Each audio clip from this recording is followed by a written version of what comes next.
자, 연속으로 이제 중간 휴식 없이 쭉 넘어갈 건데요. 4차 산업혁명을 저는 이제 기자들이 4차 산업혁명에 대해서 인터뷰를 한 서너 번 했어요. 제가 이제 그쪽에 인공지능과 미래인문학, 아까 이 표지에 있던 거, 이 책 때문에 이제 제가 전문가 대접을 받게 된 거죠. 사실 책 내용은 어마어마합니다. 속에 내용들이. 제가 비트코인 블록체인에 대한 예측도 했었는데, 예측하고 일주일 후에 그 사건 터지더라고요. 그래서 제 아는 사람한테 빨리 돈 빼라고 했었어요.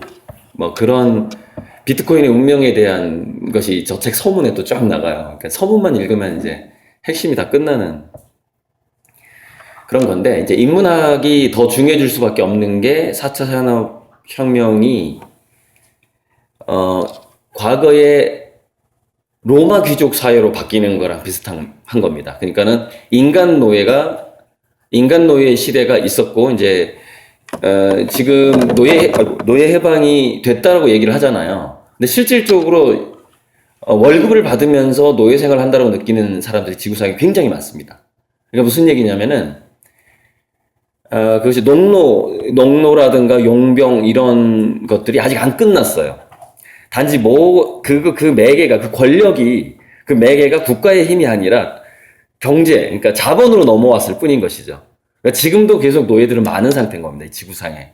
그러니까, 사람들은 뭐 인공지능 하나 등장했다고 무슨 뭐 4차 산업혁명이냐, 그래가지고 4차 산업혁명을 허구라고, 이거는 그냥 3차 산업혁명의 연장선에 있다라고 주장하는 그런 책도 나왔어요. 제가 이제 살짝 훑어보고 그냥 안 샀는데, 왜냐면 저는 그 가치가 없다고 생각했거든요. 왜냐면은 분명히 이것은 커다란 혁명이라는 것이에요. 그러니까 인공지능하고 로봇이 결합되는 사건이라는 것은.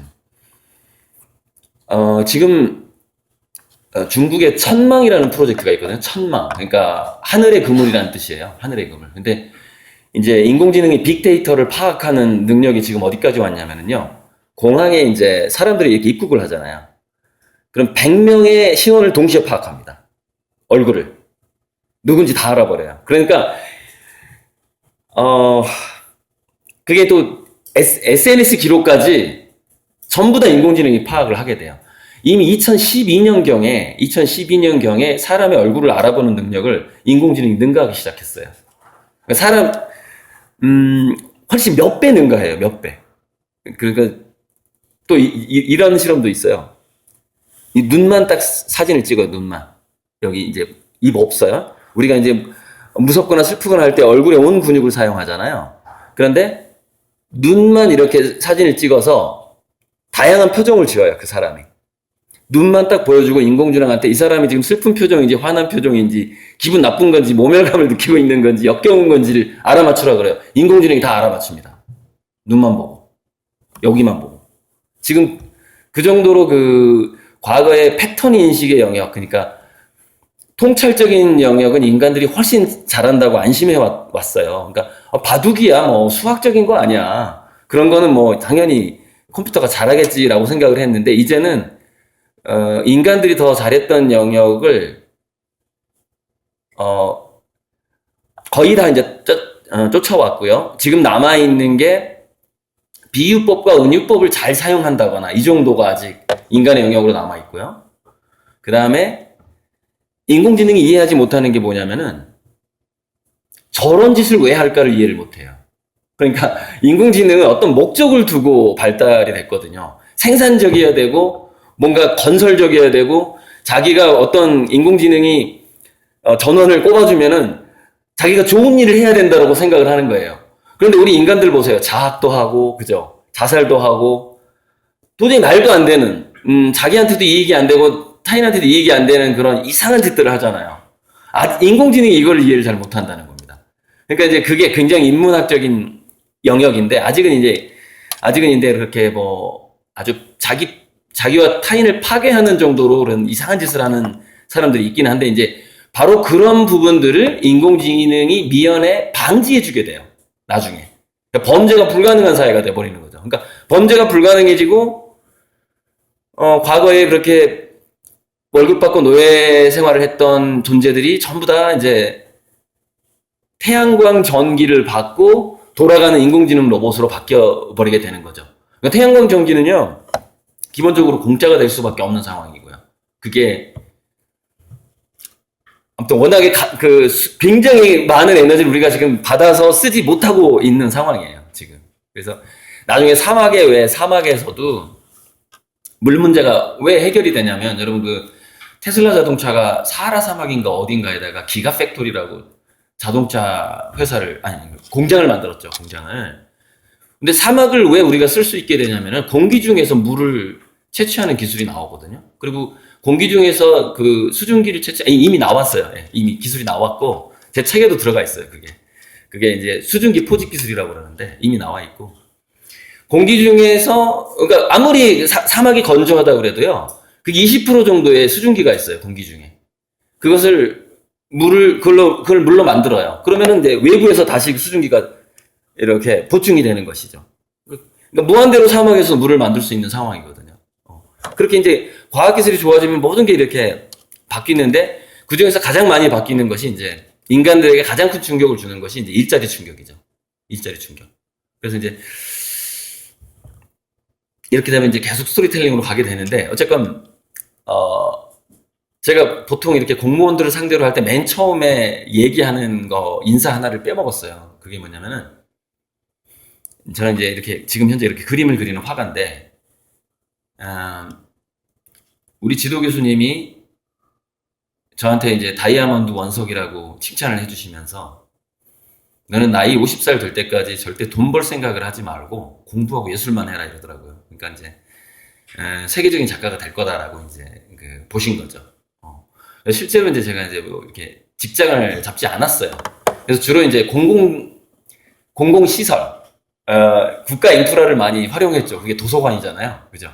그래서 이제 여러분들이 내주신 세금 덕분에 제가 그동안 공부를 해왔고 이렇게 컸습니다. 그래서 여러분들이 키워주셔서 제가 이 자리에 올라왔다, 이런 인사를 드리고 이제 제가 강의를 시작하는데, 그걸 좀 빼먹었네요. 제가 이제 내년에 50이에요. 제가 70년생이거든요. 내년에 50인데 내년부터는 돈을 벌 겁니다. 선생님과 한 약속이 있으니까 30년 동안 이제 공부했으니까요. 근데 이제 30년도 안 됐는데 제가 이제 강단에 쓰게 된 거는 책을 쓰고자 하는 욕구가 생기더라고요. 책을 많이 읽다 보니까. 그래서 그 책에서도 많은 문제점들을 지적하게 되고, 대한민국의 어떤 정책 결정에 있어서 이랬으면 좋겠다, 뭐 이런 것들. 제가 저번에 왜 문재인 안철수 캠프 양쪽에다가 10페이지짜리 공약집을 보낸 적이 있어요. 직접 알지는 못하고 그 밑에 있는 사람들한테 제발 좀 이걸 전달해다오 하면서 이제 거기에 이제 어쩌면 전 세계적으로 전혀 실행되지 않은 컨셉 하나를, 가장 중요한 컨셉 하나가 그 공약집에 들어갑니다. 물론 이해를 못했을 거예요. 읽었더라도. 글쎄 안철수 씨 정도라면 아마 이해를 했을까 모르겠는데, 그게 뭐냐면 데이터 보상제라는 거예요. 그러니까 우리나라는 국민기본급제가 어려우니까 활동을 유도함으로써 빅데이터를 쌓는 사람들에게 그것을 뭐 가상화폐든 뭐든 간에 쿠폰이나 바우처든 간에 데이터 보상제라는 과도기가 필요하다. 그래야지 우리나라는 빅데이터가 많아지고 한국형 인공지능 개발에 유리하다. 뭐 이런 이 내용들이 그 공약집 보낸 거에 들어가 있는 거예요. 그게 이제 데이터 보상제라는 건데, 그게 아마 페이스북 같은 데서 나온 이야기예요. 페이스북 같은 데서. 페이스북에 자꾸 이렇게 뭘 올리잖아요. 그죠? 구글에도 막 이렇게 뭔가를 올리고. 그러면 그 회사에서 그 데이터를 올린 만큼 보상을 해줘야 된다는 얘기예요. 근데 아직 보상을 안 해주고 있죠. 그래서 그 사람들은 빅데이터를 다 모아가지고 플랫폼 기업은 그걸 가지고 돈을 만들어가지고 큰 부자가 되고 있는 거예요. 지금 그런 상황들이죠. 그런 식으로 뭔가 하고 싶은 얘기가 많아져서 이제 책을 쓰게 되고 강의를 다니게 됐는데, 자, 클라우스 슈바프 세계 경제 포럼 회장이 수많은 얘기 중에서 딱 두 가지. 인공지능이 가져오는 변화는 국가나 기업이 감당하기 어려운 변화다라는 거예요. 저게 핵심이에요. 그러니까 이게 뭐가 무섭냐면, 넘어갈게요. 여러 가지, 예를 들어서 우리가 새로운 신종 바이러스가 등장해서 전염병이 돈다거나 화산이 폭발한다거나 태풍이 불어온다거나 하는 것을요, 인간이 못 막는 것처럼 그런 급이라는 거예요. 인공지능의 쓰나미라는 것이. 그 정도로 닥쳐올 것이다. 그런데 이렇게 되는 거죠. 그래서 저는 공무원 사회 변화가 이렇게 될 거라고 보거든요. 점차적으로 정형화된 업무에서 비정형화된 업무를 담당하게 될 수밖에 없다. 그리고 지금까지 전통적인 업무에서 사회복지 업무로 이전할 수밖에 없다. 그래서 제가 이제 그 공무원 이제 초년생들한테 꼭 이렇게 얘기해 주거든요. 틈틈이 시간을 내서 사회복지 자격증을 따놔라. 그러면 승진에도 유리하고 그쪽으로 대거 부하 직원이 들어오기 때문에 당연히 승진할 수밖에 없는 거죠. 그리고 기존의 업무를 하던 사람이 그쪽으로 이동을 해야 되니까. 그래서 주로 공무원들이 앞으로 굉장히 힘들어질 거예요. 왜냐면 두 가지 업무로 가야 됩니다. 무슨 얘기냐면 비정형, 예측 불가능한 영역, 예측 불가능한 재난이 터졌을 때 그걸 감당해 줄 만한 집단이 공무원인 거예요. 그렇잖아요. 우리가 소방안전공무원이 특히 고생이 많죠. 그런데 기존 공무원들도 그쪽으로 점차적으로 이동할 수밖에 없다라는 거예요. 그게 인공지능이 도입이 되면, 그리고 국가 축소경제다 보니까 국가에서 줄 그 월급에 대한 압박감이 생긴단 말이에요. 이제 국가도 계속 월급을 줄 수가 없고. 그래서 그 4차 산업혁명 관련돼서 연금이 계속해서 주어질지도 미지수다라는 얘기가 나와요. 그게 무슨 얘기냐면은, 간략하게 얘기하면 이래요. 지금 20대, 30대 애들이 취직을 못하죠. 취직을 못해서, 굉장히 비참하게 이제 점점점 비참해지고 있는데, 그 삶들이 이제 수당을 받아야만이 생활을 할 수 있고, 휴대폰비를 낼 수 있고, 이렇게 돼가고 있잖아요. 근데 이 세대들이 이제 점차적으로 유권자가 돼간단 말이죠. 백수 세대가 늘어나잖아요. 그러면은 이렇게 책임을 묻게 돼 있다는 거예요. 과거에 국가를 경영해 왔던 분들이 지금 연금을 받고 있는데 과연 그 연금을 받을 자격이 있느냐라는 걸 묻기 시작한다는 거예요. 그래서 그 투표 세력이 모아지게 되면은 법률을 바꿈으로써 연금을 없앨 수 있다는 거예요. 사후에. 그러니까 뭐 나 이제 은퇴했고 뭐 법으로 정해져 있는, 그게 아니라 기존 그 상위법을 바꿔버릴 수도 있다라는 그런 예측까지 나오고 있어요.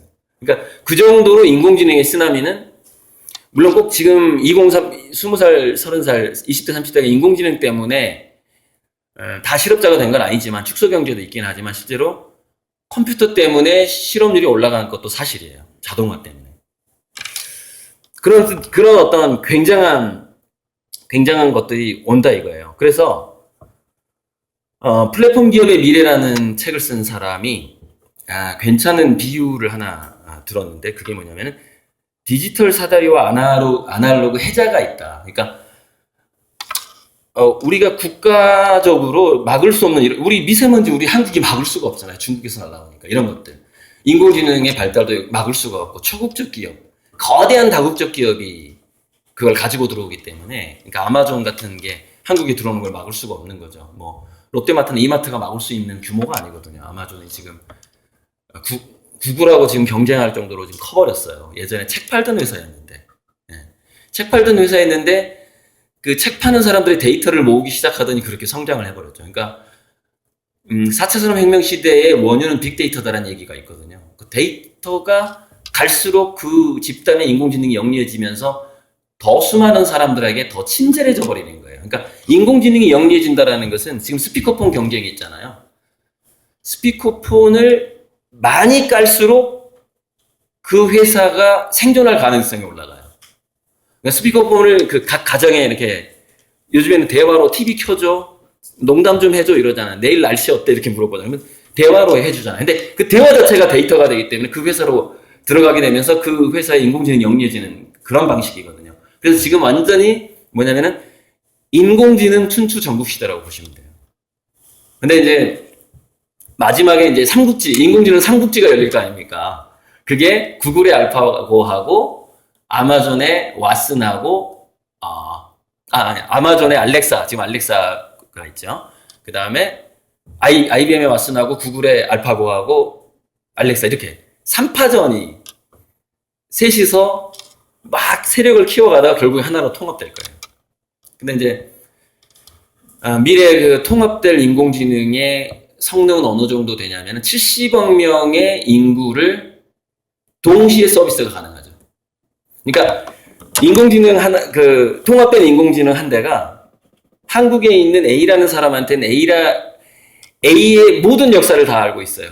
아프리카에 있는 어떤 사람의 모든 역사를 다 알고 있죠. 그 사람한테 동시에 맞춤 서비스가 가능해요. 그 정도로 인공지능의 성능이 좋아지는 것이죠.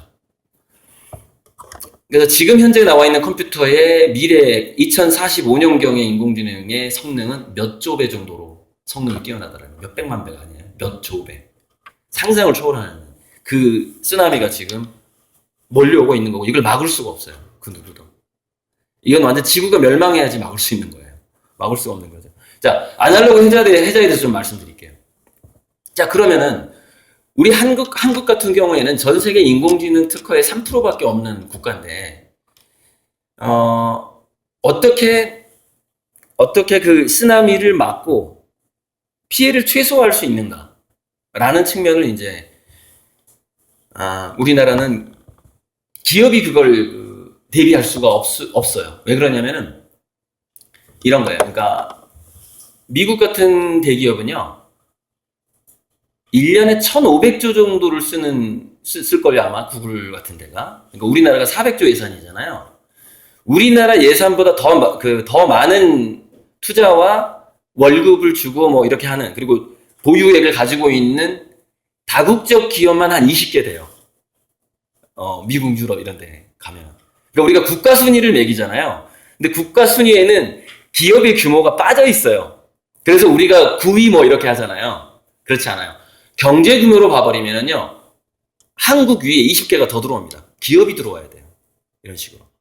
근데 무슨 얘기냐면 자본의 규모가 너무너무 어마어마하다는 거예요. 우리가 인공지능 연구에 쏟아부을 수 있는 것에 최소한 20, 30배를 쏟아부어 버린다는 것이죠. 그 다국적 기업들은. 그러니까 예전에 문재인 방식의 4차 산업혁명 대비가 있었고, 안철수 방식이 있었어요. 안철수 방식은 뭘 주장을 했냐면은, 상향식이다. 밑에서 기업들이 이렇게 각자 우후죽순처럼 막 벤처기업들이 나서서 국가가 그걸 잘 보고 이렇게 키워주는 방식으로 가야 된다. 이렇게 주장을 했었죠. 이제 한참 후보 시절에.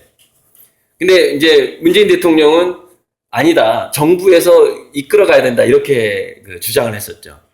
근데 우리나라 입장은 정부에서 이끌 수밖에 없는 거예요. 왜냐면 규모가 너무 작기 때문에. 우리나라에서 그 벤처기업이 거기에 투자할 수 있는 인력과 규모가 너무 작기 때문에 국가가 그 전체 인력과 돈을 결집하지 않으면 해외 기업 하나의 경쟁력도 나오지 않는 거예요. 해외 플랫폼 기업에. 그래서 국가가 주도할 수밖에 없는 상황이고, 그래서 사실은 이게 점점 재미가 없어서 지금 저를 부른 사람이 좀 걱정할 것 같긴 한데, 그래서 사실 우리 공무원들이 이 상황을 알 필요가 있어요. 왜냐하면 한국의 대비책은 집단적으로 할 수밖에 없다라는 거예요. 국가적으로 대응할 수밖에 없는 현실이다라는 거예요. 그래서 국가적으로 이제 그 대응책 중에 하나가 이제 제가 이제 그 사람들한테 기본급을 주지 말고 굉장히 많은 그것이 문화예술 활동이든 뭔가 글쓰기든 뭐든 간에 뭐 봉사활동이든 뭐든 간에 그것을 거기서 데이터를 많이 쌓은 사람들에게 보상을 주는 방식으로 해서 빅데이터를 증폭시키자. 그렇게 주장을 했던 거죠. 어쨌든 아날로그 해저라는 게 얘기하고 이 페이지 넘어갈게요. 아날로그 해저라는 것은 이런 겁니다. 인공지능이 굳이 손대지 않을 부분에서 강점을 갖는다라는 그런 점들이에요. 그러니까 이런 거죠. 대규모 농장은요, 인공지능 이미 들어가 있어요. 그러니까 토마토 농장, 식물 농장에서 익은 토마토만 따는 로봇이 있어요. 근데 이제 그런 로봇은 비싸기 때문에 대규모 비닐하우스에서만 사는 거죠.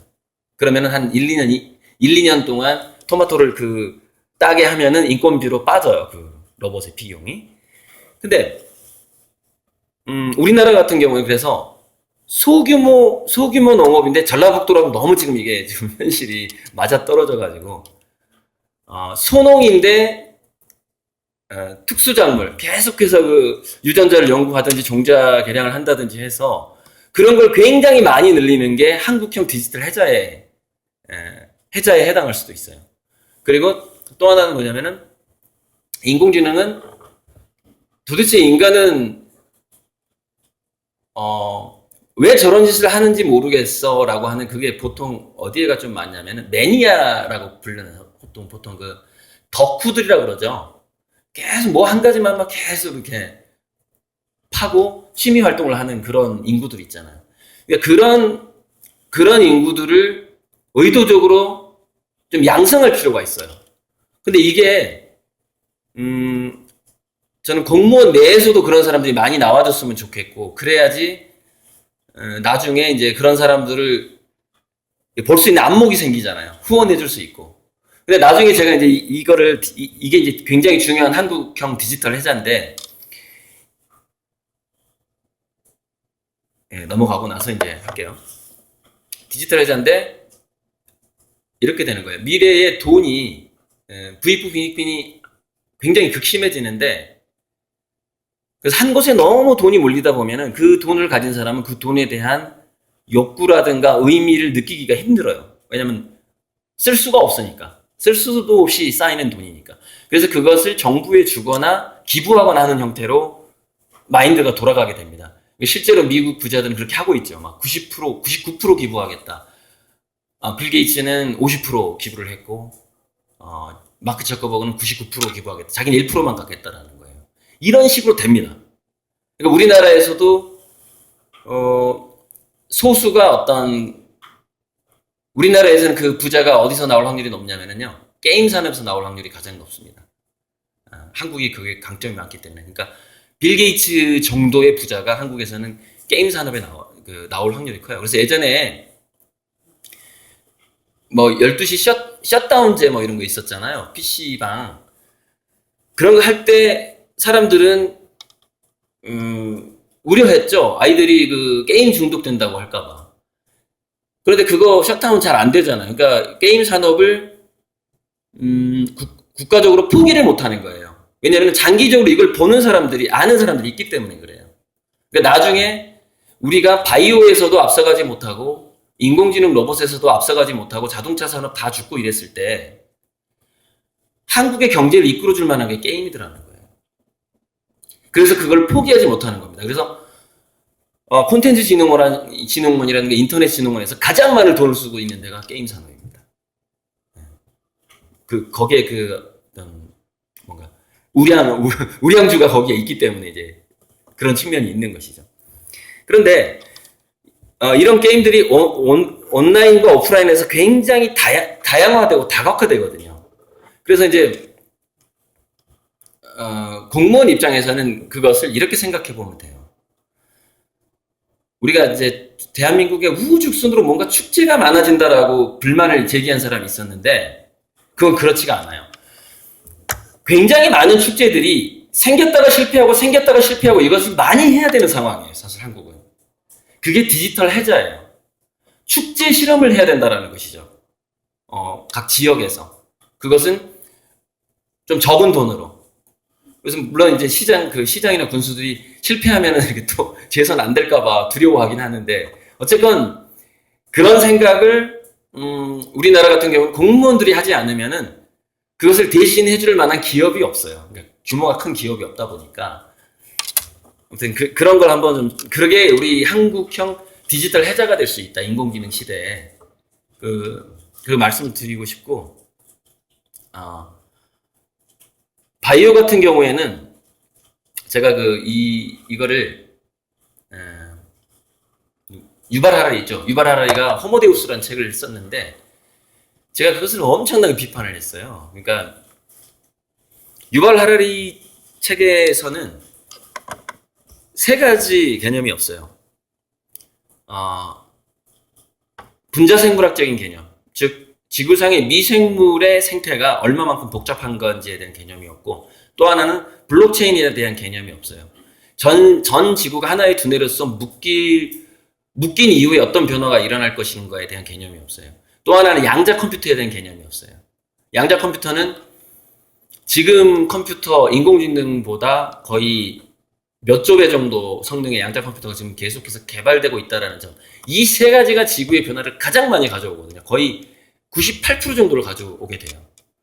그런데 이제 호모데우스에서는 이제 너무 쉽게 인간의 어떤 과학기술이 발달을 해서 영원히 사는 시대가 올 것이다라는 걸 이렇게 좀 너무 쉽게 얘기를 한 거죠. 근데 그거를 미생물이 우리 인간에게 미치는 영향이 너무나 복잡하기 때문에, 그리고 온도가 올라갈수록 미생물의 활동 패턴이 바뀌어버려요. 그래서 앞으로 지구상에는 전염병이 돌 수밖에 없어요. 전염병의 활동성이 바뀌기 때문에 새로운 질병이 나올 수밖에 없는 것이죠. 그래서 그런 어떤 지구상의 바이러스의 활동이라든가 세균의 활동들을 다 파악하고 예측하고 하려면 시간이 엄청나게 많이 걸리는 것이죠. 결국 그게 파악이 안 되면요, 인간은 장수 시대가 올 수가 없어요. 왜? 병들어서 죽어버리니까. 내 몸은 건강한데, 심폐기는 다 건강한데, 내 세포를 공격해버리는 게 외부에서 와버리니까 오래 살 수가 없는 것이죠. 그래서 저는 묵시적 예언 같은 것도 저는 책을 읽고 공부할 때 유심히 봐요. 예언서도 참 많이 보거든요. 많이 보는데, 바바방가라는 그 장님 예언가가 인간의 질병 극복은 2340 몇 년인가에 올 거다라고 예언을 합니다. 2300년대예요. 그러니까 무슨 얘기냐면, 거의 앞으로 300년 동안 인간은 바이러스하고 싸우게 되는 겁니다. 그러니까 제가 아까 말씀드렸죠. 공무원의 역할이 사회복지하고 재앙을 맞서는 쪽으로 점차적으로 바뀌어가게 될 것이다. 그러니까 저런 것들을 일선에서 먼저 그것을 차단해야 되고 국민들을 보호해야 하는 역할을 하다 보니까 굉장히, 지금도 물론 여러분들은 뭐 공무원 3대 업종이라고 생각하시는 분들이 꽤 있겠지만요, 앞으로 갈수록 3대 업종이 돼버리는 거죠. 힘든 일만 맡아서 해야 되니까. 아무튼 넘어가겠습니다. 뭐 제 예측은 제 예측이니까 그것이 기분 좋게 들리든 나쁘게 들리든 어쨌건 간에 그런 예측들이 있다는 거는 알고 넘어가자고요. 그래서 이제 앞으로 300년 동안 인간은 분자생물학, 바이러스라든가 세포라든가 이런 것들이 우리 생태계 내에서 우리 인간하고 어떻게 영향을 주고받는가에 대해서 엄청난 공부를 하게 되는 겁니다. 공부와 도전과 그쪽에서 노벨상도 엄청나게 나오겠죠. 그게 앞으로 300년 정도는, 최소한 200년 정도는 될 거라고 봐요, 저는. 그 정도로 가는 거죠. 쉽게 극복되지 않는다. 나머지 거는 인공지능 로봇이, 그게 뭐 농사가 됐든, 업무 처리가 됐든, 교육이 됐든, 의료가 됐든, 의료 쪽에서도, 암 치료라든가 수술이라든가 진단이라든가 이런 것들이 이미 정복돼 가고 있죠. 그러니까, 의료는 정복이 돼요. 하지만 바이러스가 정복되기 힘들다는 거예요. 바이러스와 세균이. 그 얘기인 거죠. 그런 시대가 이제 오고 있다고 이런 예측들이 있고요. 이게 호모데우스를 제가 이제 도표로 정리한 건데, 어쨌건 우리는 신이 되기 전에, 바이옴이 미생물 군을 말하는 것이거든요. 미생물 군에 대한 공부가 선행돼야 된다. 그 전에 인간은 절대 신이 될 수가 없어요. 그냥 나약한 존재에 불과한 거죠. 그래서 좀 더 이제 쭉 이거 재미가 없죠. 모든 세포는 역사적인 현상을 나타낸다. 이 부분 나중에 좀 말씀드릴게요. 자, 이제 두뇌에 대한 얘기가 좀 나오는데요. 복잡하니까 이거 열어놓고 잠시 스토리텔링을 좀 하죠. 어제 제가 이제 세일즈 인문학이라는 분야를 우리나라에서 처음으로 만든 작가가 있어요. 38살 먹은 황현진이라는 작가인데, 설득의 정석이라는 책을 쓴 사람이에요. 설득의 정석. 그 다음에 세일즈 말부터 바꿔라. 그래서 어제 제가 그 사람 2시간 강의를 들었어요. 어제. 그래서 그 사람이 얘기하는 건 뭐냐면은, 결국 우리의 세포, 우리의 두뇌가 인간이 어떻게 형성되어 왔는가에 대한 그 진화 심리학을 얘기하는 거예요. 근데 그분은 설득의 심리학이라든가 세일즈를 얘기할 때 진화 심리학이라고 얘기하지도 않고, 매슬로우의 욕구 단계설을 얘기하지도 않죠. 근데 그 두 개 안에서 노는 거예요. 그래서 이제 일단 매슬로우의 그 단계를 이제 보여드려야 돼요. 이제 그게 특히 이렇게 중년 분들이 꼭 알아야 될 어떤 건강에 대한 점들이 있어요. 제가 오늘 지금 이 강의는요, 건강인문학 강의예요. 건강인문학 강의인데 이제 서두의 4차 산업혁명 좀 얘기를 좀 하고 있는 겁니다. 그 사람이 딱 8개의 키워드를 가져왔어요. 그 2시간을 딱 압축하면. 근데 여기서 세일즈라는 것을 꼭 세일즈라고 생각하지 마시고요. 서비스라고 생각해 보시면 돼요. 서비스. 그리고 여기는 인사 담당자 분들이라고 많이 있는데 누구를 거기에 앉힐 것인가에 대한 것을 생각할 때 이 8개의 키워드를 한번 생각해 보시면 도움이 되는 것이죠. 그러니까 앞으로 공무원 집단은요, 굉장한 끊임없는 서비스 집단화 돼갈 수밖에 없거든요. 이렇게 뭔가 계속해서 법률이 바뀌어가고 있는 것들 아시죠? 제가 공무원법 바뀔 때마다 유심히 보거든요. 그래서 공무원법 바뀔 때마다 유심히 보고 주로 그걸 누구한테 얘기해 주냐면 학부모들한테 얘기를 해줘요. 교사 공무원이 안정적 직장 아니다 이제 이러면서 그걸 이제 얘기를 해주는 것이죠. 어쨌건 그 사람의 8개 키워드를 좀 말씀드릴게요. 인간은 구매 결정을 할 때 기대심이 없으면 결정을 안 하더라. 몇 가지 결론이 나와요. 기대심. 이 기대심을 스티브 잡스는 뭐라고 그랬냐면은 희망이라고 표현을 했어요. 사람들은 희망을 팔 때만 지갑을 연다 이렇게 얘기했죠. 근데 그 세일즈 강사는 기대심이 있을 때만 구매 결정을 한다 이렇게 얘기를 하더라고요. 근데 뭐에 대한 기대가 있는가 봤더니 5가지에 대한 기대가 있더라는 거예요. 첫째, 이익. 나한테 이득이 있는가. 둘째, 해결. 내가 안고 있는 고민을 해결해 주는가. 셋째, 안전. 나를 좀 더 안전하게 해주는가. 넷째, 가족. 내 가족에게 뭔가 혜택이 좀 있는가. 나뿐만이 아니라 내 주변 사람한테 혜택이 있는가 이런 거. 그건 뭐 이익에 등장할 수도 있는데 어떤 굉장히 중요한 키워드이기 때문에 따로 떼놓은 거죠. 가족이라고. 마지막이 자부심이에요. 나의 자존심과 자부심을 올려주는가. 이 5가지로 사람들은 의사결정을 하더라는 겁니다. 그래서 그 사람의 세일즈 기법 중에 하나가 뭐냐면 어떤 사람이 왔을 때 그 사람은 그 5가지의 기대 중에서 어느 거 한 가지가 1등이라는 거예요. 그러니까 이 사람은 이익 때문에 왔는지 고민 해결 때문에 왔는지 가족 때문에 왔는지를 먼저 파악을 해야 된다는 거예요. 그리고 거기에 맞는 멘트를 날려야만 설득이 된다는 거예요. 그게 이제 이해안가자입니다. 이익, 해결, 안심 또는 안전, 그다음에 가정 또는 가족, 그다음에 자부심 또는 자존심, 이해안가자인 거죠. 그것을 뭐 중고차, 뭐 주얼리, 뭐 옷, 모든 것을 다 대입하면 그 5가지의 우선순위로 사람들은 뭔가를 결정을 하더라. 그러니까 우리가 생각해 보세요. 사람들이 주민센터에 찾아와요. 다 마찬가지예요. 그 5가지 범주 안에 있는 거예요. 이 사람들이 거기에 문제가 생긴 거예요, 지금. 내 이득이 줄었거나, 그죠? 내 문제가 생겼거나, 우리 가족 관계에서 지금 뭔가 심각해졌거나, 그죠? 뭐 그런 거죠. 자존감이 약해져서, 불만이 생겨서 화풀이하러 온다거나, 화풀이하러 오시는 분들 있잖아요. 자존감 낮아졌을 때 그렇게 화풀이하러 오거든요. 그게 적용이 될 것 같아서 말씀을 드리는 거죠. 자, 그 5가지에서 우선순위를 알아야만 뭐가 되냐? 교감이 된다는 거예요, 교감. 그 상대방의 그 5가지 기대치, 그러니까 기대의 5가지 기대의 종류를 파악이 안 되면 교감이 안 되더라.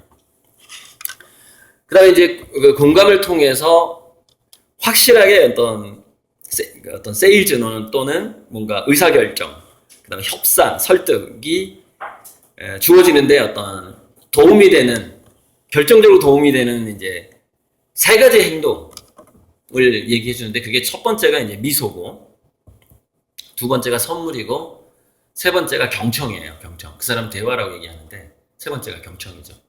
근데 이 미소하고 선물하고 경청이라는 것이 대부분 약간 권력 구조에 들어가 진화 심리학적으로 보면은 이런 겁니다. 자, 미소의 기원에 대해서 이제 공부를 해봤어요. 그랬더니 미소는 예전에 이제 호모사피엔스가 아프리카에 좀 많이 있었다고 하잖아요. 많이 있었는데 그게 이렇게 웃는 게 우리가 뭐 수화가 있듯이 그 아프리카 종족에게 이빨을 드러내면서 이렇게 웃는 게 자, 침팬지나 이런 동물들한테 그게 공격의 표시거든요. 근데 인간들은 그것을 공격의 표시로 써먹지 않고 공격의 표시는 막 인상을 쓰면서 이빨을 드러내겠죠. 자기 편이다라는 신호로 썼대라는 거예요. 그 미소를. 그 왜 그랬나 봤더니 얼굴이 까무잡잡하잖아요. 이빨이 하얗잖아요. 그래서 멀리서 이렇게 웃는 표정을 보여주면 이 모양으로 상대방을 알아볼 수 있었다는 겁니다. 아주 먼 곳에서. 그래서 우리 편이구나 이거를 내가 아는 사람이라고 하는 것을 표시해주는 신호로 썼었다는 거예요.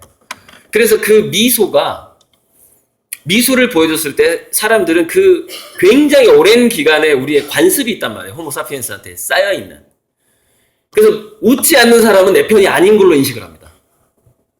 적으로 인식할 가능성이 많은 거죠. 내 앞에서 웃어주지 않으면.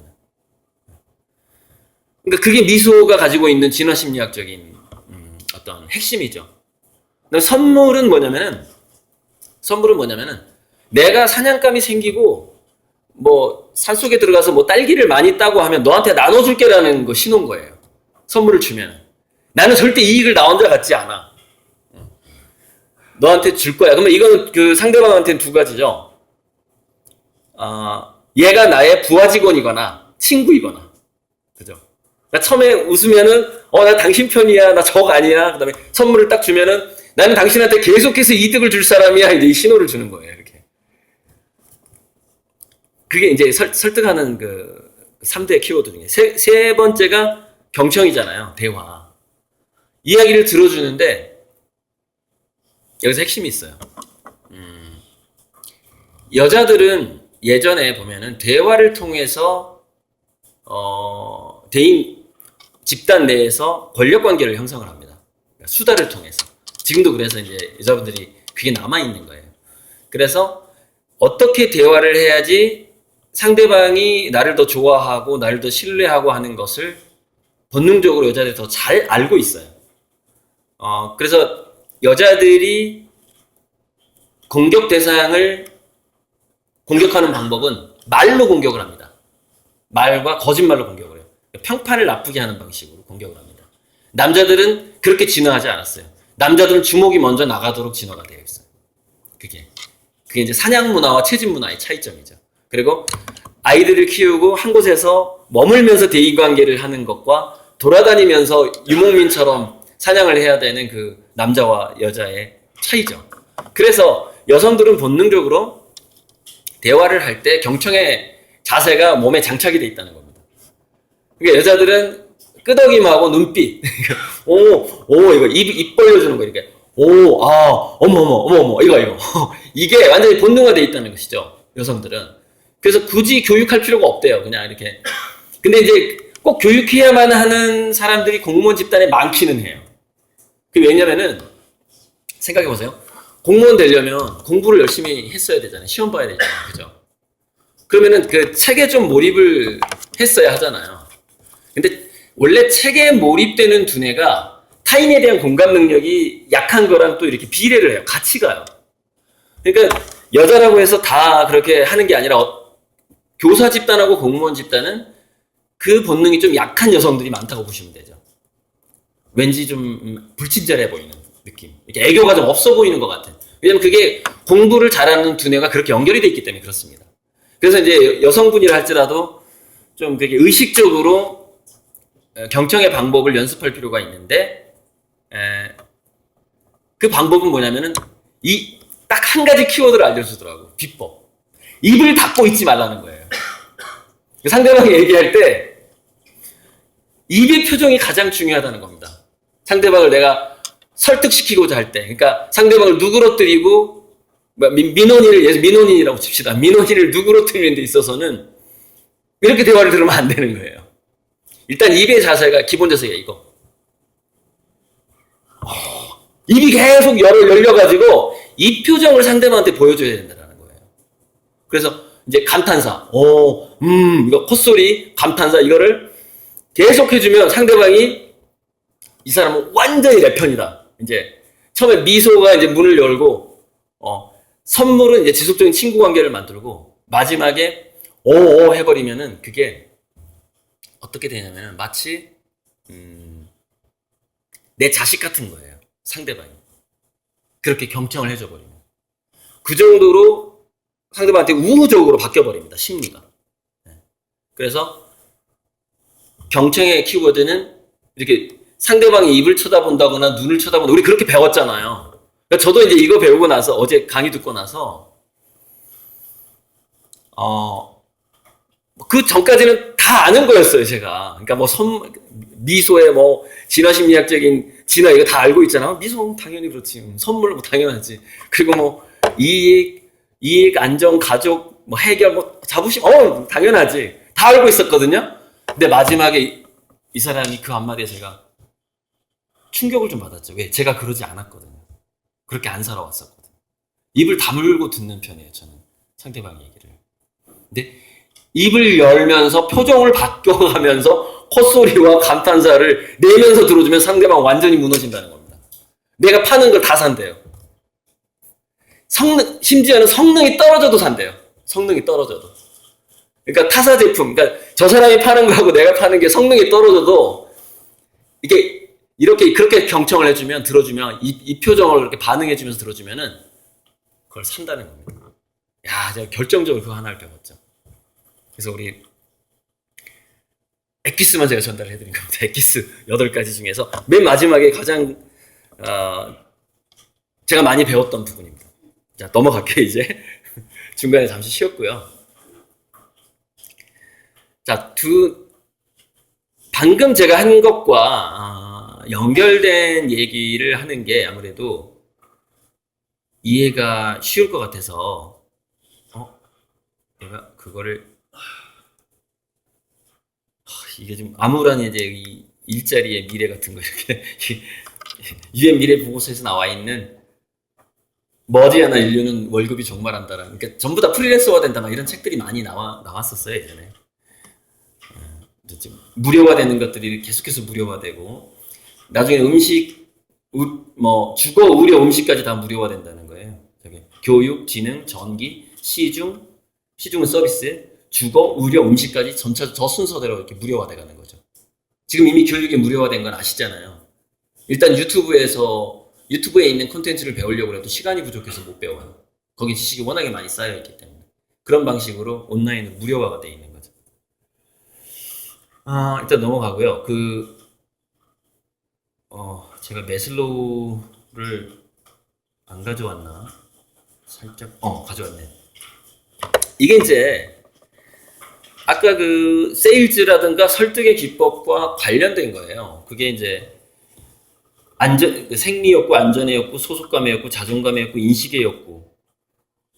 5단계, 6단계, 7단계, 8단계는 우리가 교과서에서 배울 때는 1, 2, 3, 4단계까지 배웠어요. 생리적 욕구, 안전의 욕구, 소속감의 욕구, 자존감의 욕구 이후에 이거를 통칭해서 자아실현의 욕구라고 배웠어요.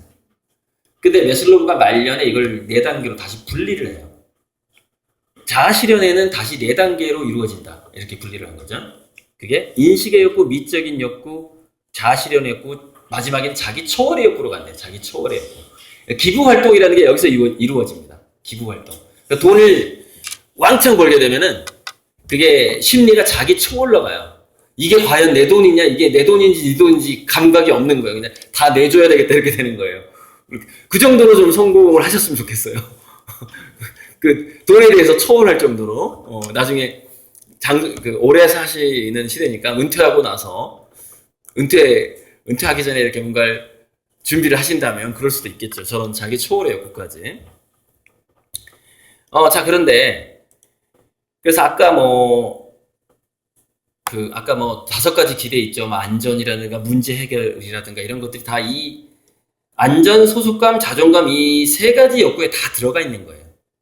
인간은 이것을 기본적으로 기대를 하기 때문에 그 5가지가 예를 들어서 가족에 대한 욕구는 뭐냐면은 그게 소속감하고 안전이거든요. 그러니까 우리가 든든하잖아요. 자기 자식들 이렇게 많고 뭐 가족들 형제들이 많으면 든든하잖아요. 그 안전에 대한 욕구거든요. 그게. 그래서 그 가족들한테 또 투자를 하게 되고 그래서 이 안에 약간 그런 것들이 다 이제 들어가 있는 것이고 감각적으로 선물을 주고 미소를 짓고 선물을 주고 입을 벌려가면서 이렇게 경청을 하는 것은 그거는 이제 인류가 생활을 하면서 생활 속에서 네 편과 내 편, 적과 악원을 구분했던 그 방식의 그 기원이 있는 거예요. 그래서 막 이렇게 입을 열고 막 경청하면 여러분 그 표정이 어떤 표정이냐면은 아주 어린아이가 호기심에 차서 엄마 아빠가 해준 얘기를 듣는 표정이에요. 그게. 그러니까 어른들은 그런 표정을 짓지 않아요. 그렇게 그런 반응을 하지 않아요. 막 무슨 놀라면서 상대방의 말을 듣지 않거든요.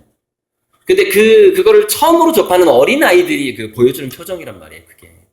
그게 무장해제를 시켜버리는 거예요. 상대방이 그렇게 해버리면. 내가 다 주고 싶은 거야, 그냥. 그러니까 순간적으로 그렇게 내 말을 듣는 사람이 있으면 이게 자기 자식이라고 착각을 해버리는 거예요. 두뇌가. 그러니까 다 사주고 싶은 거야, 그냥.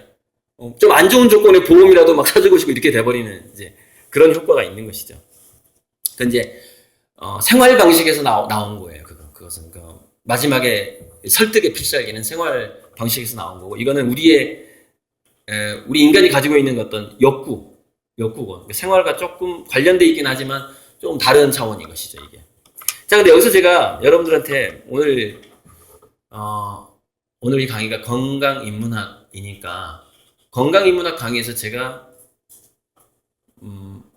꼭 하고 가는 게 매슬로우가 말년에 제가 이 이야기를 어디서 봤냐면은 막 이것저것 책을 보다 보니까 마켓 3.0이라는 책이 있었어요. 필립 커틀러가 쓴 책인데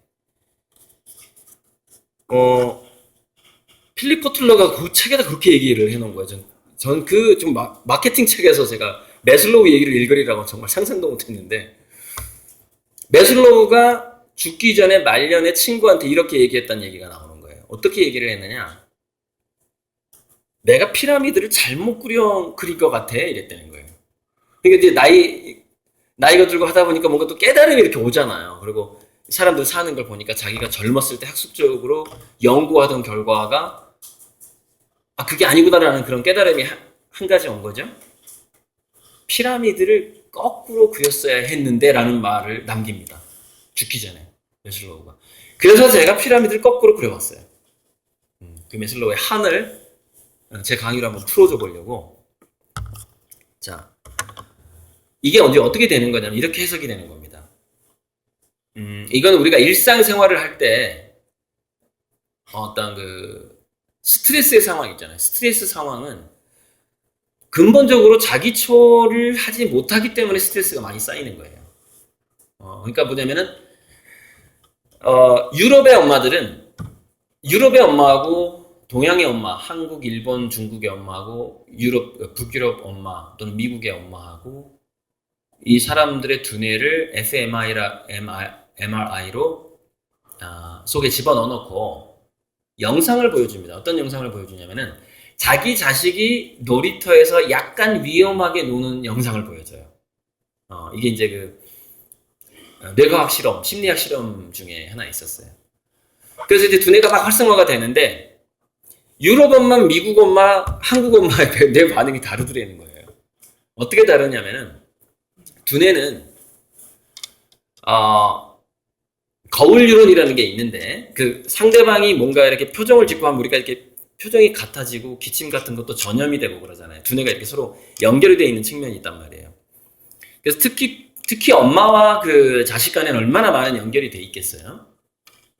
그래서 그러니까 아이들이 놀이터에서 좀 위험하게 논다거나 뭐 재밌게 논다거나 할 때 거기에 따라서 이제 엄마의 두뇌가 막 활성화가 되고 반응을 하는 거예요. 반응을 하는데 위험하게 놀 때는 이제 당연히 편도체가 활성화되고 그래요. 두뇌 안에서 그 공포를 담당하는 부분이 있단 말이죠. 기쁘게 놀 때는 중뇌에서 막 도파민이 나와주고 활동을 해주고 이런 거죠. 자기 자식이 노는 것만 봐도 그래요, 엄마는. 그런데 유독 그 정도가 한국 엄마가 너무 심하다는 거예요. 그게. 그러니까 뭐냐면은 자기 자식이 노는 영상, 그러니까 이렇게 연구를 한 겁니다. 자기 자식이 놀이터에서 노는 영상하고 남의 자식이 노는 영상을 두 개를 보여줘요. 두 개를 보여준 다음에 거기에 어떻게 반응하는지를 보는 겁니다. 그런데 유럽 쪽 엄마들은 자기 자식이 노는 거를 볼 때하고 남의 자식이 놀이터에서 노는 거를 볼 때가 두뇌가 비슷하다는 겁니다. 이게 뭘 의미하는 줄 아세요? 자식으로부터 초월했다는 걸 의미합니다. 초월한 심리 상태인 거예요. 그 엄마들이. 주로 이제 유럽 쪽이 그래요. 이게 박영숙 씨가 그 UN 미래 포럼 그 대표 박영숙 씨가 독일인하고 결혼을 했잖아요. 자기가 자기 강의에서 고백한 건데 너무 재밌어가지고 제가 가끔 써먹는데 그냥 지나가는 말로 이렇게 얘기했대요. 그 이제 자녀가 2명이 있는데 우리 애들은 장래에 뭐 하고 뭐 시키면 참 좋겠어라고 얘기를 했대요. 자기 자녀의 그 미래 직업을 이렇게 얘기를 했대요. 그랬더니 정말로 남편의 표정이 약간 이상하더래요. 그날 이상하더니 정신병원을 예약을 했대요. 남편이 정신병원을. 그래가지고 굉장히 신중하게 조심스럽게 박영숙 씨한테 얘기하더래요. 여보, 내가 어디 정신병원을 예약을 해놨어. 당신 어제 그 얘기하는 걸 보니까 지금 약간 무슨 충격받았어? 왜 그렇게 이상한 얘기를 하고 그래? 그러니까 너무 심각하게 그걸 받아들이는 거예요. 왜냐하면 그 사회에서는 자식의 장래는 자식이 결정한다는 것이 완전히 패러다임으로 딱 정착이 되어 있는 거예요. 그러니까 부모가 자식의 장래의 직업에 대해서 운운한다는 것 자체가 너무 이상한 현상인 거예요. 그게. 그래서 정신병원을 예약을 했다라는 거예요. 자기가 고백한 겁니다. 박영수 씨 직접 스스로. 자기 강의에 나와요. 그 정도로 한국의 그 엄마와 유럽의 엄마가 너무 두뇌 상태가 현재 다르다라는 겁니다. 완전 자식과 묶여있다라는 거예요. 초월하지 못하고. 그러니까 스트레스를 엄청나게 받는 겁니다. 자식의 뭐 성적이나 뭐 장가 갈 때 뭐 할 때 엄청나게 받고 있는 상황인 것이죠. 초월이 안 됐기 때문에. 그러니까 한국 엄마는 유독 그렇게 자기 자식이 노는 거하고 남의 자식이 노는 거가 두뇌 상태가 확연하게 차이가 나고 유럽 엄마는 차이가 덜 나고 미국 엄마는 차이가 조금 나고 그러니까 이제 순서가 그렇게 되는 거예요. 자식으로부터 초월한 엄마가 이제 유럽 엄마들이 가장 많이 초월을 했고 한국 엄마가 가장 초월을 못했고 그 다음에 일본, 중국, 미국 순서입니다. 근데 한국이 유독 심해요. 자식에 대한 물론 그게 우리 민족의 역사적인 트라우마예요. 그건 한국인을 욕하는 게 아니라 그게 역사 치료가 안 됐기 때문에 그 뭐냐면은 6.25 일제시대 이런 것들을 겪게 되면은 엄마들이 그런 트라우마를 겪게 됩니다. 줄 잘못 썼더니 죽더라 뭐 이런 거. 우리 뭐 4.3이라든가 뭐 5.18이라든가 이게 다 우리 한민족의 그 한국인의 역사적인 트라우마예요. 그게 길 조심해라 어디 나가지 마라 이 말을 왜 자꾸 하게 되냐고요. 나갔더니 옆집 애가 죽은 거야. 총 맞아서. 그게 쫙 퍼집니다. 그 집단 내에 그 뉴런을 전부 그 파장이 한 사람이 그런 슬픔을 안고 있잖아요. 그 집단에서. 파장이 터져서 본능적으로 느껴버려요. 이게 이제 그 무의식이, 집단 무의식이라고 칼 용은 불렀고, 두뇌가 연결되어 있다라고 주장하는 그 이론입니다, 이게. 이 실험이 이제 고구마 씻어먹는 원숭이 실험이 있었죠. 그러니까 일본에서 섬이 있는데 이쪽에 사는 원숭이들이 있었고 이쪽에 사는 원숭이들이 있는데 서로 왕래를 안 해요. 근데 우연히 이쪽에 사는 어린 그 원숭이가 두 가지를 발견을 합니다. 뭐냐면 우연히 고구마를 딱 줬는데 얘가 파도에 휩쓸려가지고 씻겨진 거예요, 고구마가. 그랬더니 짭짤하고 그 돌이 안 씹혀서 맛있더라는 거죠. 그래서 얘가 그 어린 그 애가 원숭이가 그 다음날부터 계속 고구마를 씻어 먹기 시작합니다. 바다에 나가서. 섬이니까. 일주일 만에 그 집단 전체가 고구마를 씻어 먹기 시작해요. 일주일 만에. 근데 이제 학자들이 그걸 관찰해 봤는데 6개월 후에 그 원숭이가 고구마 씻어 먹는 걸 전혀 본 적이 없어요. 반대쪽 원숭이들이 6개월 이내에 다 씻어 먹기 시작하더라는 거예요. 도대체 어떻게 그게 전파되냐는 거예요. 근데 이게 이제 깊이 들어가면은 양자물리학적인 현상이기도 해요. 생각이 그렇게 연결돼서 파동으로 전달되는 그런 현상이 있어요. 자꾸 이제 막 딴 길로 빠지죠. 근데 다시 돌아올 겁니다. 제가 상어 얘기 하나만 하고 이쪽으로 다시 돌아올게요. 그게 이제 뭐냐면은 파동이라는 것은 전체 우주에 동시에 존재하는 특성을 가지고 있거든요. 그래서 상어 실험 있어요. 상어 실험. 상어는요 1g의 피냄새를 4km 밖에서 맡는다는 거예요. 그러니까 어떤 생명체가 피를 딱 흘렸어요. 여기서. 그럼 3, 4km 밖에 있던 상어가 어느새 와 있는 거예요. 이게 과학자들이 이걸 증명을 못합니다. 이걸 도대체 왜냐면은 말이 안 되거든요. 무슨 얘기냐면은 물이 3, 4km를 이동할 수가 없어요. 몇 분 만에. 근데 피 한 방울 떨어지는데 어떻게 몇 분 만에 상어가 모이냐는 거예요. 저 멀리서 있는 상어가. 이게 최근에 증명이 됩니다. 어떻게 증명이 되냐? 양자생물학이라고 올해 나온 책에서 증명이 돼서 올해 나온 책에서 내가 본 얘기예요. 저는 책을 이제 꾸준히 많이 보니까 피가 분자 진동을 해요. 피만의 진동이 있어요. 피 분자의 진동. 그런데 상어 코에는 그 피 분자의 파동을 느끼는 그 양자적인 현상이 있더라는 거예요. 상어 코에. 그러니까 냄새를 맡는 게 아니라 파동을 느끼는 거예요. 그러니까 피 떨어지자마자 4km 밖에서 와버리는 겁니다. 왜? 파동은 음파로 전달이 되니까. 음파로. 그러니까 몇 분 만에 와버리죠. 1초에 340m인가 가잖아요. 파동이. 물속에서 더 빨리 가던가 그래요. 그러니까 피의 진동을 느껴버리는 것이죠. 굉장히 섬세한 진동을 느낀다는 분자 진동을. 그게 증명이 된 거죠. 그러니까 그 분자 진동이라는 거, 분자 진동이 있다라는 것 사실이 칼융의 그 집단 무의식의 기본적인 과학적인 원리일 가능성이 아주 높습니다. 아주 높아요. 그러니까 무슨 얘기냐면은 우리의 생각도 진동인데 그 우리의 생각이 전 구성원에게 퍼진단 말이에요. 그렇게 누군가의 자식이 건널목을 건너려다가 중학생이 총을 맞아서 죽었어요. 한국 전체 사회가 특히 엄마들이 거기에 타격을 입게 됩니다. 그걸 파동으로 느껴버리기 때문에 그렇죠.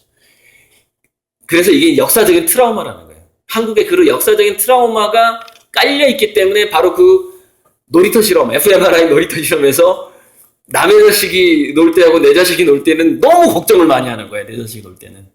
그게 역사 치료가 안 됐기 때문에 그렇죠. 자, 이 정도 하고 그것이 바로 자기 추월이 안 된 엄마의 두뇌 상태예요. 그게. 근데 그 자기 추월이 안 되면은 8단계에서 7단계로 내려와요.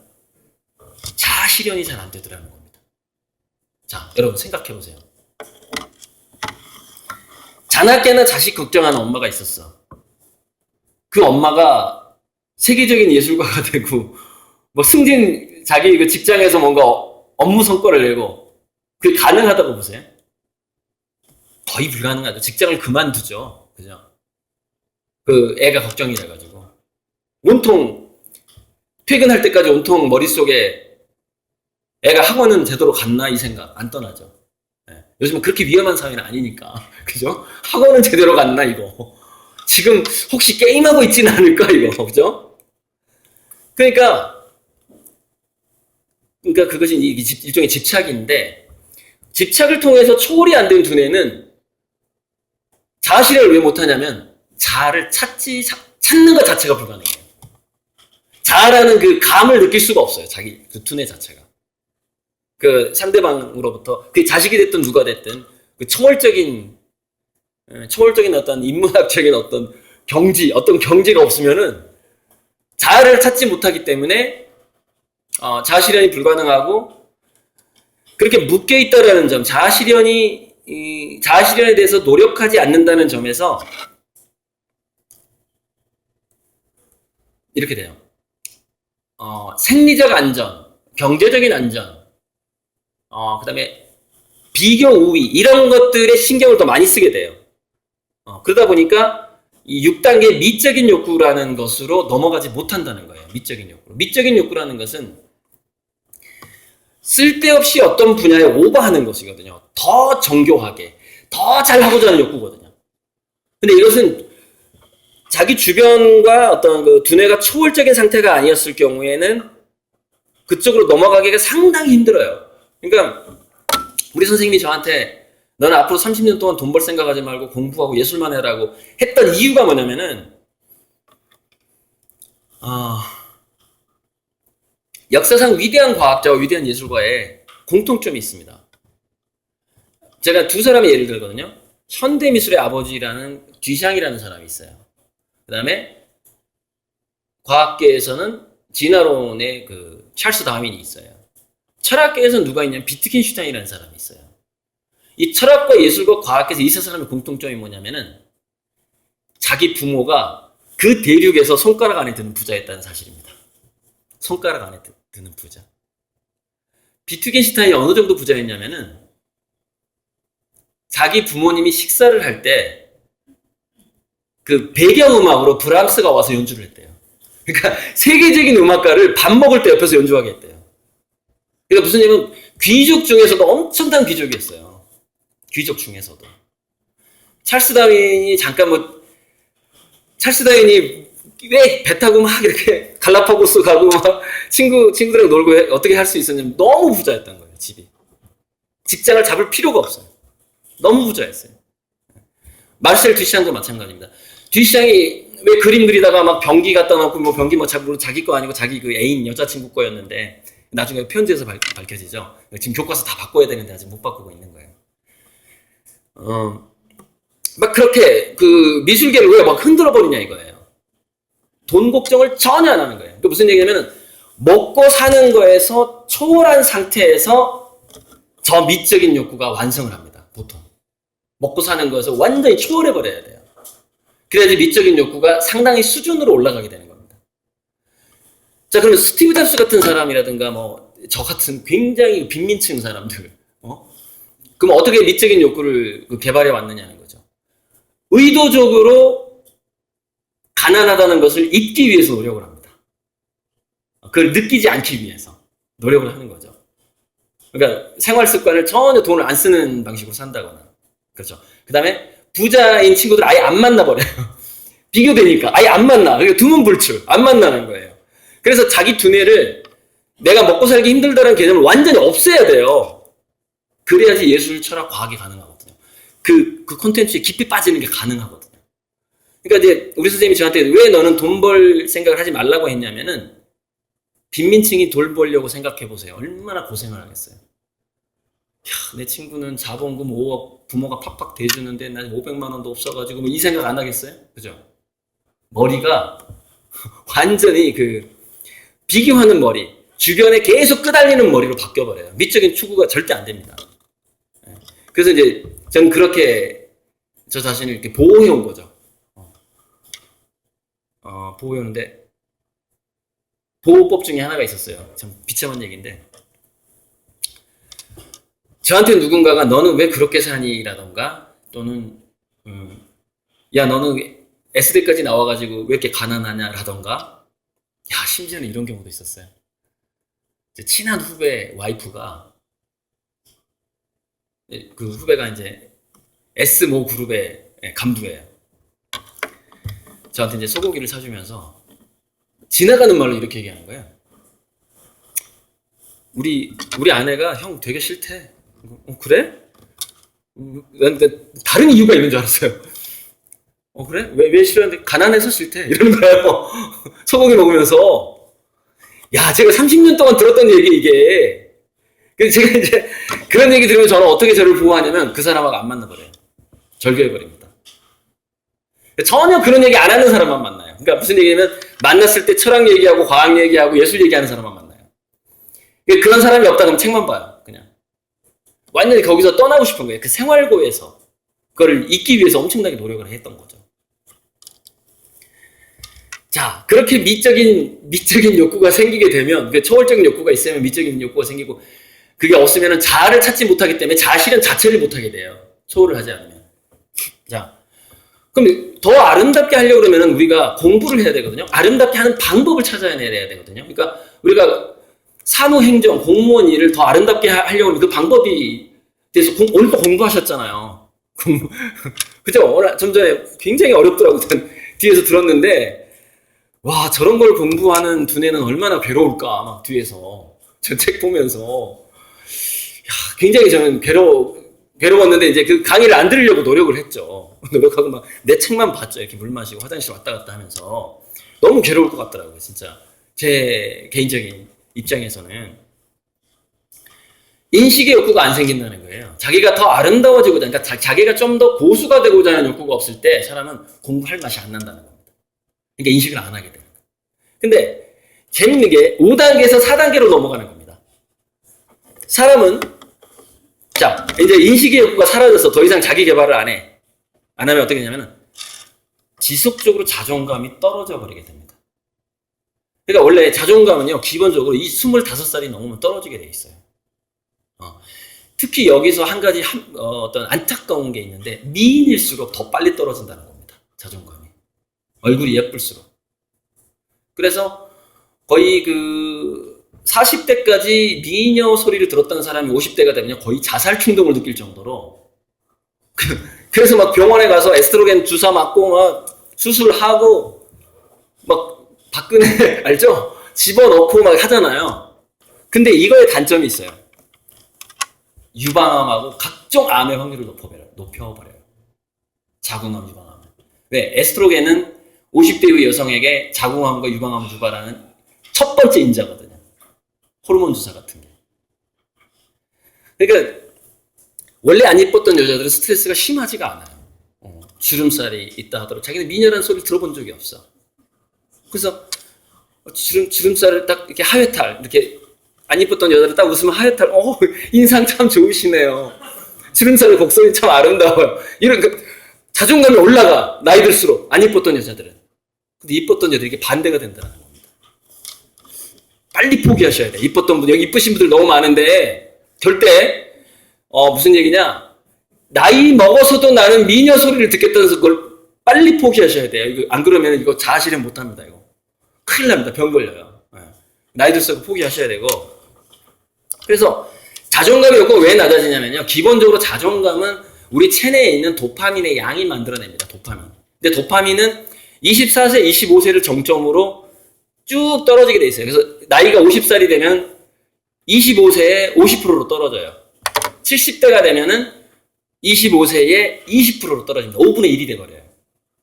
그러니까 70살이 된 사람이 이걸 안 했다. 이거 자아실현.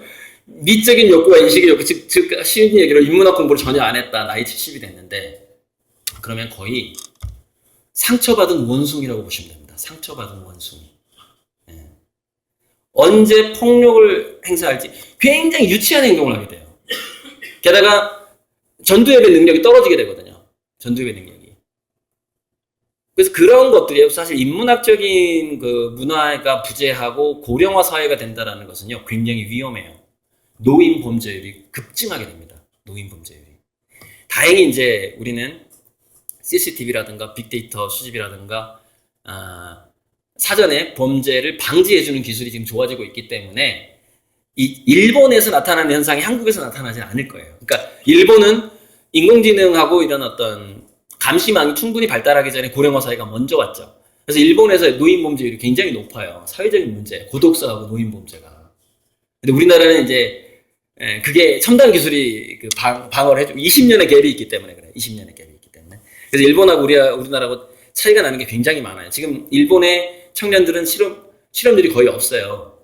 왜냐하면 인공지능 로봇이 충분히 발달하기 전에 인구가 감소했기 때문에 그래요. 그래서 인력이 딸리는 거죠. 근데 우리나라는 그게 똑같이 되질 않아요.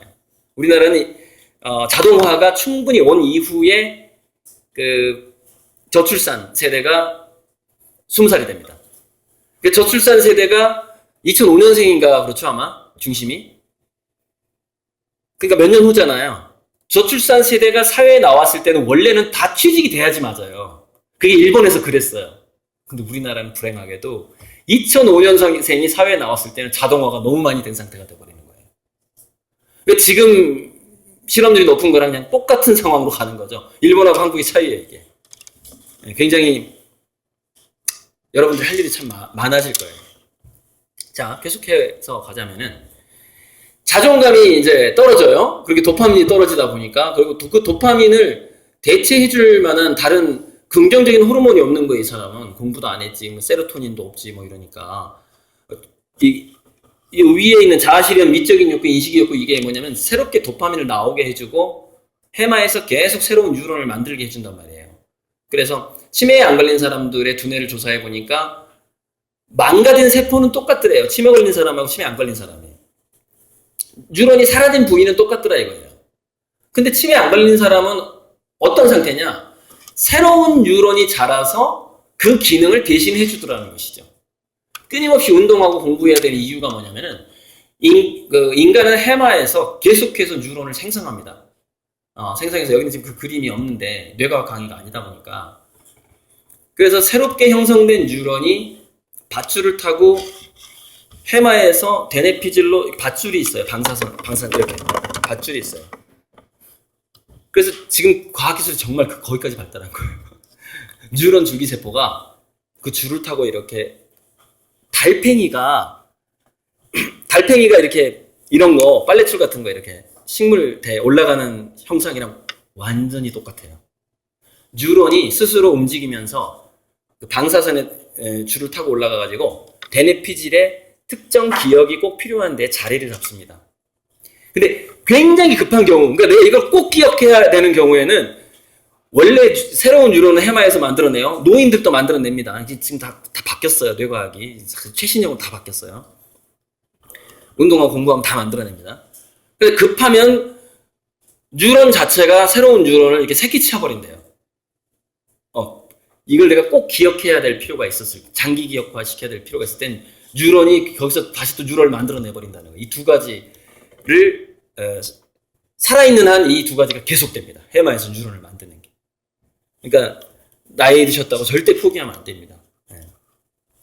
자, 그래서 뭐 이런 미적인 욕구, 인식의 욕구를 안 하면 자존감이 떨어지지 않는데 자존감이 떨어지면 인간은 누구나 고독사에 가깝게 됩니다.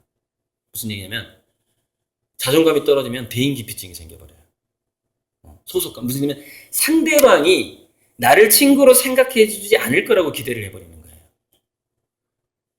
그걸 뭐 쓰다라고 그러던가 그 영어 중에 스스로 왕따 되는 거 쓰다 지가 스스로 그냥 따대는 거예요. 그게 소속감의 욕구가 안 생깁니다. 소속감의 욕구라는 것은요, 자존감의 욕구가 기본적으로 있는 사람들이 소통을 하고 소속이 되는 거예요. 그 집단에서. 근데 자존감의 욕구와 소속감의 욕구가 약하면 사람들은 안전이 위협받는다는 생각을 하게 되고 끊임없이 편도체가 예민한 반응을 하는 거예요. 이 증상 중에 하나가 공황발작이에요. 공황발작. 연예인들이 왜 그 공황장애가 많이 오냐면은 인기가 올라갔다 딱 떨어졌을 때 어떤 기분이 드냐면 낭떠러지에서 떨어지고 있다는 기분이 든대요. 인기가 떨어지면. 자기를 받쳐주는 존재가 없는, 바닥이 없는 거예요. 공중에 붕 떠 있는 거예요. 그 기분이 만들어내는 게 공황발작이에요. 이건 심리치료밖에 안 된다고 하더라고요. 물론 이제 아주 거기에 그걸 치료해 줄 수 있는 어떤 미네랄 성분이 들어가면 좀 도움은 되긴 되는데 심리적으로 치료를 해야 된다고 하더라고요. 공황발작이. 조금씩 그 위험을 맞서면서. 자, 그렇게 중뇌와 편도체에서 스트레스성 호르몬이 많이 나오는 체질로 바뀌어버려요. 자존감하고 소속감이 약해지면. 그러니까 불안하다고 생각하면 편도체가 과활성화되고 그러면은 몸에서는 코르티솔하고 아드레날린 종류의 스트레스성 호르몬이 지속적으로 나오는 상태로 바뀌어버립니다. 몸이. 그럼 어떻게 될까요? 생리가 망가져버려요. 생리가. 이게 매슬로우가 죽기 전에 얘기했던 내가 피라미드를 거꾸로 그렸어야 했는데입니다. 순차적으로 자기 초월을 못한 존재가 어떻게 망가져가는가, 자기 몸이 어떻게 망가져가는가 하는 것이죠. 건강인문학에서 가장 중요하게 생각하는 컨셉이에요. 그래서 자존감과 소속감이 약했을 때 몸이 망가져가는 것을 지칭하는 PNEI라고 해요. 정신신경내분비 면역학이라고 해요. 정신적으로 무너지게 되면은 신경계가 교란이 생기게 되고 내분비계, 호르몬의 균형이 깨지고 면역학, 호르몬 균형이 깨지면은 면역력이 떨어지더라. 즉 암. 여러분, 호르몬 균형이 떨어지게 됐을 때, 그걸 보여주고 끝내면 되겠네요. 이거. 왜냐면, 일상에 살면서 자극과 충격과 트라우마가 왔을 때, 낮은 자존감하고 높은 자존감의 신체 반응이 전혀 다르더라는 게 또 밝혀집니다. 이게. 정신신경 내분비 면역학에서 밝혀지는 것들이에요. 자존감이 있는 사람들은, 도전을 받고 이런 어떤 트라우마를 입었을 때, 아세틸콜린 계열이 더 나옵니다. 노르아드레날린 계열이. 이게 뭐냐면은, 심리적으로 이런 겁니다. 정신 차려야 돼. 난 이 위기를 어떻게 극복하지? 라고 만들어주는 호르몬입니다. 그래서 계획을 세우게 만들어주죠. 자존감이 높은 사람들은 역경을 그래서 극복해내는 겁니다. 근데 낮은 사람들은 그게 아니라 이 호르몬이 나오는 게 아니라 코르티솔하고 아드레날린이 더 많이 나와요. 무서워. 나 이제 어떡하지? 이렇게 되는 거예요. 심리가. 자존감 낮은 사람들은 그렇게 간다라는 거예요. 근데 그 다음이 이제 문제가 되는 것이죠. 그렇게 되면서 심리가 짜증이나 공포나 회피 반응이 일어나게 되고 여기는 내가 이제 나 어떡하지? 나 어떻게 이 위기를 극복하지 하면 뭐 찾아야 되잖아. 인터넷 검색을 하든지 뭔가 책을 보든지 할 거 아니에요. 그래서 공부를 하게 되는 것이죠. 근데 이렇게 됐을 때 여기서는 두뇌가 꺼져버리고 면역력이 떨어지고 여기는 면역력이 상승을 하고 재밌는 게 간에서 여러분 콜레스테롤에 있어서 보통 인간의 간은 왜 콜레스테롤을 합성해내냐면 우리 세포가 꼭 필요한 성분이기 때문에 그래요. 그런데 우리가 외부에서 먹는 콜레스테롤 양보다 우리의 간이 많은 사람은 5배, 적은 사람은 3배 정도를 더 많이 합성해냅니다. 그래서 최근에는 고지혈증 약을 먹으면 위험하다는 얘기가 그래서 있는 거예요. 그거는 이제 나중에 한번 찾아보시고.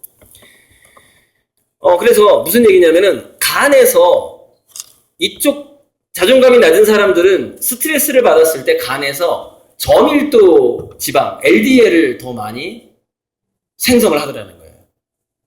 그리고 자존감이 높은 사람들은 HDL을 생성을 하더라는 거예요. 무슨 얘기냐? 자존감이 낮은 사람들이 스트레스를 받으면요, 혈관이 망가져버려요. 혈관 건강이. 그러니까 자존감이 낮은 사람이 다혈질이면 심혈관계 질환으로 죽습니다. 자존감이 낮은 사람이 다혈질이 아니라 소극적인 사람이에요. 그럼 암으로 죽어요. 필연적으로 그 두 가지로 귀결될 수밖에 없어요. 근데 이게 이제 그 정신신경 내분 면역학의 이제 결론인데 아까 이제 이 매슬로우의 역피라미드 상황을 현대의학이 이렇게 밝혀낸 거예요. 그 자존감이라는 그 심리가 이런 기전을 만들어내더라 이거예요. 굉장히 끝이 다릅니다. 여기 보세요. 이쪽은요. 두뇌가 계속해서 치매가 안 걸려요. 두뇌가 계속 활동 건강해졌고 치매 방지, 면역력 상승, 암의 자가치료, 심장의 안정화, 혈관 건강 내가 빼먹었네요. 혈관 건강. 저 위에 LTD 두뇌가 꺼져버려요. 치매 위험으로 가요. 정서 파괴, 혈관 파괴, 심장병, 뇌졸중, 암, 치매. 인간에게 있어서 최초의 자기 초월이라는 방아쇠가 너무나 중요하다는 것이죠. 그래서 여러분들은 그것이 취미 활동이 됐든 뭐가 됐든 자기만의 세계가 꼭 개발을 하셔야 돼요. 공무원을 하면서도. 내가 지시에 의해서 움직인다는 생각을 해버리면 여러분 영국에서 공무원 암 발병 조사를 했거든요. 제 책에 나온 내용인데 명령을 내리는 쪽의 공무원보다 명령을 받는 쪽의 공무원이 암 발병률이 3배가 높아요. 자기가 명령을 받는 존재라고 그렇게 조직에서 묶여있는 존재라고 느꼈을 때 그게 초월이 되지 않는 상태거든요. 자기 업무에서. 몸이 망가지게 됩니다, 여러분. 이것으로 강의를 마치겠습니다. 감사합니다. 네.